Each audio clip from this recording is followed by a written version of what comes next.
hal itu membuktikan bahwasanya ternyata kita dalam kehidupan ini tidak efisien dan tidak efektif. Induk dari manajemen hidup itu, manajemen segala sesuatu, baik manajemen perusahaan, manajemen kehidupan adalah masalah efisiensi dan masalah efektivitas. Sekarang coba pikirkan, Bapak dan Ibu.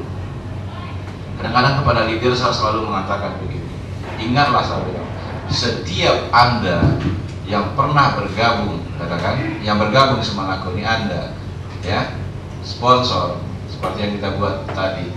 Kemudian lagi di atas itu upline, ya, di mana kita masing-masing bergabung ke Naku ini, katakan gitu, mempunyai satu nomor ID. Antara nomor ibu dengan nomor bapak ini berbeda nomor ID-nya, betul kan kira-kira? Setiap kita itu punya nomor ID yang berbeda. Dan sekarang ini ada 200 nomor ID di Smart Naku itu, 200.000. Karena anggota Smart Naku itu sekarang ini 200.000 orang, 200.000 orang, 200.000 orang. Semua berada dalam bisnis yang sama, sama-sama kolosseum produknya, bagi hasilnya sama, marketing plan yang sama, peringkat yang ditawarkan sama, tapi hasil yang dicapai berbeda. Hasil yang dicapai berbeda. Ada orang masuk bisnis ini setahun mempunyai penghasilan kecil. Ada orang mungkin setahun mempunyai bisnis tidak mendapatkan apa-apa, tapi ada orang beberapa bulan aja meledak bisnis, punya penghasilan puluhan bahkan ratusan juta. Apa yang membedakan satu sama lain? Coba pikirkan itu. Saya pikirkan itu. Tidakkah kita berpikir terhadap hal-hal di luar sana yang sama tentang kehidupan ini? Bukankah kita sama diberi peluang? Siapa bilang nggak sama? Itu hanya pendapat-pendapat segelintir orang aja yang mengatakan peluang itu tidak sama. Semua peluang itu sama. Cuma bagaimana orang mengejar peluang itu tidak sama. Oleh karena itu manusia itu ya satu sama lain berbeda. Inilah komposisi yang perlu saya jelaskan ini. Ternyata manusia yang sukses itu hanya 13%. 87% itu termasuk manusia yang gagal. Lantas apa yang membedakan manusia yang sukses dengan gagal itu? Apakah tentang peluang? Tidak. Apakah soal fisik? Tidak. Apakah soal hanya pengetahuan? Tidak. Coba pikirkan itu. Coba pikirkan itu. Banyak hal yang mempengaruhi terhadap kesuksesan itu. Yang pertama sekali, yang membedakan antara orang 13% dengan orang 87% itu adalah diantaranya di mana mereka orang 13% itu bekerja berdasarkan visi. Sementara yang 87% itu berdasarkan bukti. Orang yang gagal tadi. Ini orang yang berhasil. Katakan seperti itu.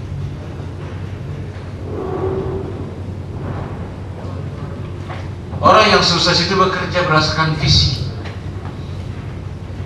Tapi kalau orang yang tergolong manusia yang gagal itu berdasarkan bukti. Hanya berdasarkan bukti dia bekerja. Nah, oleh karena itu sangat berbeda sekali orang-orang pencipta. Di dunia ini, peradaban ini hanya berubah di tangan orang yang punya visi. Peradaban itu berubah di dunia ini, perubahan dunia ini di tangan orang yang punya visi, bukan di tangan orang yang punya bukti. Mari saya contohkan satu kasus. Kalaulah seandainya tidak ada listrik ini, apa yang terjadi dalam kehidupan kita menurut Bapak Ibu? Apakah kemajuan kita seperti sekarang ini? Coba pikirkan sesederhana itu. Kalau seandainya kita hidup tanpa listrik, industri tidak berjalan dengan baik, betul nggak? Ya, pokoknya kehidupan itu mungkin tidak berjalan sebaik ini. Tapi tahu nggak Bapak Ibu, sebelum Thomas Alva Edison menemukan listrik, sebelumnya tidak ada orang yang menemukan listrik kan? Berapa lama sudah usia manusia dari generasi demi generasi sampai ke Thomas Alva Edison. Di waktu Thomas Alva Edison, karena dia punya visi, dia mencoba melakukan, dia mencoba mempelajari bagaimana listrik itu bisa tercipta. Apa yang terjadi di situ? Apa yang terjadi di situ? Dia coba sekali, gagal. Dia coba 2 kali, gagal. Dia coba 3 kali, gagal. Dia coba berkali-kali, gagal. Bahkan dalam satu autobiografinya kita baca, dia melakukan percobaan itu 10.000 kali. Baru dia menemukan bagaimana cara penciptaan istri kita yang baik. Kita berapa banyak yang punya visi sejauh itu, termasuk di dalam bisnis seperti ini. Kita coba memprospek orang sekali, coba 2 kali, coba 3 kali gagal, kemudian 4 kali gagal. Apa yang terjadi? Kebanyakan orang keluar quit dalam bisnis seperti ini. Kenapa? Apa sebabnya? Karena sikap mentalnya adalah sikap mental positifus. Dan tidak bisa saya tampik orang yang masuk ke dalam bisnis ini banyak berasal dari sini, banyak berasal dari situ. Lantas dengan pola pikir yang sama, dengan sikap yang sama, kita mencoba kehidupan itu untuk berbeda, itu adalah perbuatan yang gila. Itu kerjanya impossible. Tidak akan mungkin prestasi kita berubah kalau kita tidak mau merubah diri kita. Perubahan yang terjadi di luar itu akibat perubahan terjadi di dalam. Bisa dipahami saja itu. Perubahan yang terjadi di luar, perubahan disebabkan oleh perubahan yang terjadi di dalam.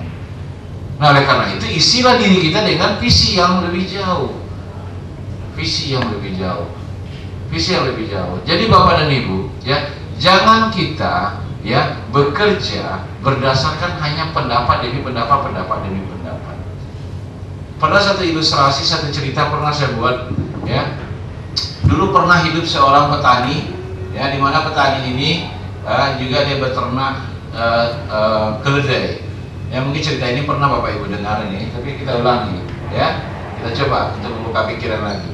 Di mana si petani tadi ingin menjual keledainya itu ke pasar, menjual keledai ke pasar. Nah, kebetulan si bapak ini dia punya anak, dan anak itu masih kecil, Nah, mulailah si bapak ini, singkat cerita, mulailah si bapak itu berjalan. Ya, mulai bapak ini mau menuju ke pasar, dan dia ajak anak. Apa yang dilakukan oleh bapak dan anak ini? Pertama sekali dia tuntun keledai itu. Dia tuntun keledai. Kemudian sampailah di perkampungan A, katakan seperti itu. Nah, di perkampungan A itu, orang mulai berkomentar. Apa komentar orang itu? Ini coba perhatikan itu anak dengan bapak itu. Ada apa? Kata kawan. Coba perhatikan betapa bodohnya orang itu berdua. Masa kan ada keledai, masa kan mereka berjalan, kan lebih baik itu naik, kan nggak capek. Kan nggak capek, kalau kita naik keledai kan nggak capek kan. Nah, alangkah lebih baiknya dia naik keledai. Akhirnya apa yang terjadi? Si bapak tadi dengar, oh iya juga nih nak, ini betul juga kata orang itu. Makanya mulailah si bapak tadi naik keledai di sini.